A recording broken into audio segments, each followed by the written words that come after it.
तबाही और बर्बादी की इस पाताल में फेंकने वालों का गिरेबान कौन पकड़े। 18 घंटे की लोड शेडिंग खत्म करके 12 रुपए फी यूनिट बिजली देने वाला तो आज भी वतन से बाहर बैठा वापसी की सात सईद के जायचे बना रहा है। और 6 बरस के दौरान बिजली के नर्ख 56 रुपए यूनिट पहुंचा देने वालों का नाम लेने के लिए भी जान की अमान चाहिए। काश हर शहर हर कस्बे में एक दीवारे मलामत पर पाकिस्तान को सहरा का बगुला बना देने वालों की तस्वीरें और नाम कंदा होते और आज आफत रसीदा अवाम बिजली के बिल जलाने के लिए अपनी अपनी दीवारें मलामत के सामने जमा होकर बिल भी जलाते और नवाज शरीफ के पर्दे में पाकिस्तान के खिलाफ मकरूह साजिश करने वाले इन किरदारों की शान में कसीदे भी पढ़ते। मैं शायद आज तीसरी बार एक मोतबर गैर मुल्की जरीदे दी संडे गार्डियन का हवाला दे रहा हूं, जिसने 6 नवंबर 2016 की इशाअत में इस हया बाख्ता नाटक की पूरी तफसीर बयान कर दी थी, जो हूबहू उसी अंदाज में खेला गया और बहज नवाज दुश्मनी में हर जाविये से आगे बढ़ते पाकिस्तान को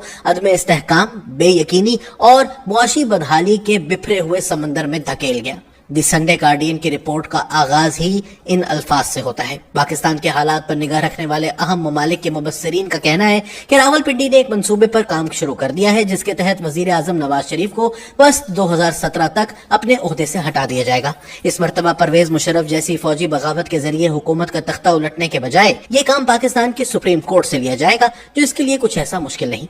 मंसूबे के मुताबिक सुप्रीम कोर्ट नवाज शरीफ को करप्शन का मुर्तकिब ठहराकर फारिग कर देगी, जिसके लिए पैनामा पेपर्स को बहाना बनाया जाएगा। इस रिपोर्ट की इशाअत के 234 दिन बाद 28 जुलाई 2017 को पैनामा के बहाने पर सुप्रीम कोर्ट ने न सिर्फ नवाज शरीफ को फारिग बल्कि उम्र भर के लिए नाअहल करार दे दिया। सब कुछ स्क्रिप्ट के ऐन मुताबिक हुआ। ये एक सोची समझी साजिश और भरपूर मंसूबा बंदी का पहला बड़ा मरहला था। तकमीले आरजू के अगले मरहला शौक के लिए आरटीएस का गला दबोचकर इमरान खान का तख्ते ताउस बरामद किया गया। उस दिन कई बरस की इदारा जाती मुहिम सर होने पर आई। ISPR के DG major general Asif Ghafoor ने फातिहाना बांकपन के साथ ट्वीट किया, वो तो इज्जो मंतशाओ वो तो जिल्लो मंतशा, तू जिसे चाहता है इज्जत देता है और जिसे चाहता है जलील कर देता है। पैगाम ये दिया गया कि नवाज शरीफ जिल्लत की पस्तियों में गुरूब हो चुका है और इमरान खान इज्जत और अजमत के जलू में मीनाराए नूर बनकर तुलू हो रहा है। ये पाकिस्तान की कम नसीबी का वो गारत गर लम्हा था जो महीनों सालों पर मुहित हो गया और शायद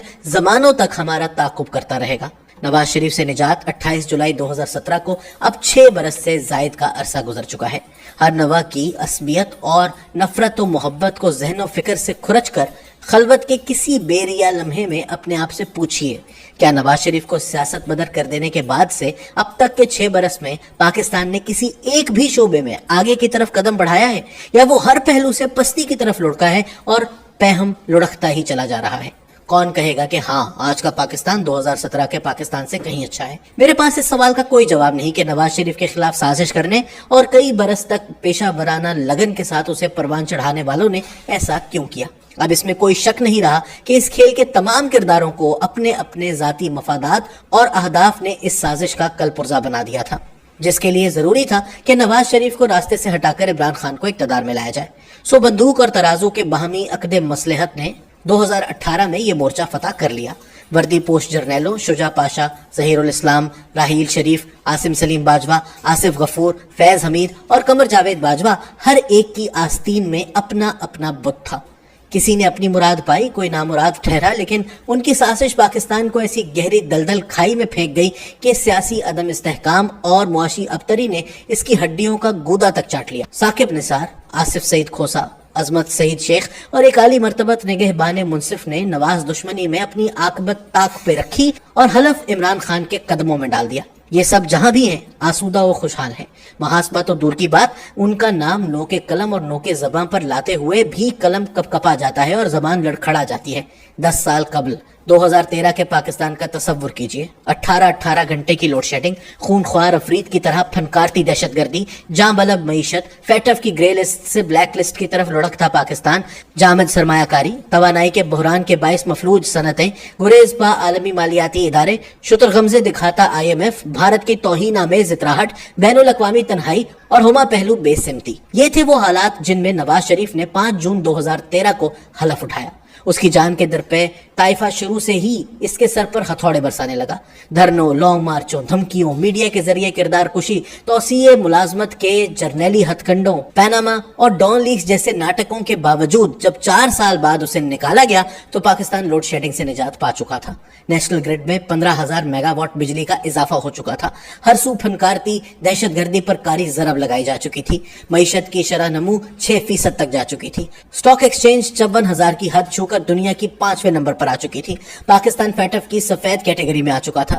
60 ارب ڈالر کی بیرونی سرمایہ کاری کے دروازے کھل گئے تھے. سی پیک کا آغاز ہو چکا تھا. روپے کی قدر مستحکم تھی. ڈالر بے لگام نہ تھا. مہنگائی خطے میں سب سے کم صرف 3% کی شرح پر تھی. پاکستان کی تاریخ میں پہلی بار IMF پروگرام مکمل ہو چکا تھا. نواز شریف قومی تفاخر کی ترجمانی کرتے ہوئے اعلان کر چکا تھا کہ الوداع IMF، اور IMF کہہ چکا تھا پاکستان اسی رفتار سے آگے بڑھتا رہا تو آئندہ اسے ہماری ضرورت نہیں پڑے گی. خود سر مودی بات کرنے کے بہانے تلاش کر رہا تھا، اور جو بجلی آج 56 روپے یونٹ تک پہنچ گئی ہے وہ 12 روپے میں اسکام کو مل رہی تھی. آج بجلی کی قیمتوں کے حوالے سے بنگلہ دیش اور بھارت کی مثال دی جاتی ہے. بنگلہ دیش میں حسینہ واجد 15 برس سے اپنے منصوبوں کو عملی جامہ پہنا رہی ہے اور مودی گزشتہ 9 سال سے اپنے عہدے پر ہے. ہمارے ہاں گزشتہ 6-7 سالوں میں نواز شریف، شاہد خاقان عباسی، ناصر الملک، عمران خان، شہباز شریف اور انوار الحق کاکڑ 6 وزرائے اعظم نمودار ہو چکے ہیں. کہاں سے آئے گا سیاسی استحکام اور معاشی پالیسیوں کا تسلسل؟ سو آئیے بجلی کے بل جلانے اور اپنی سوختہ بختی کا ماتم کرنے کسی دیوار ملامت کا رخ کریں اور ان نابکاروں کو بھی یاد کریں جنہوں نے نواز دشمنی میں پاکستان کو کولو میں پیل دیا.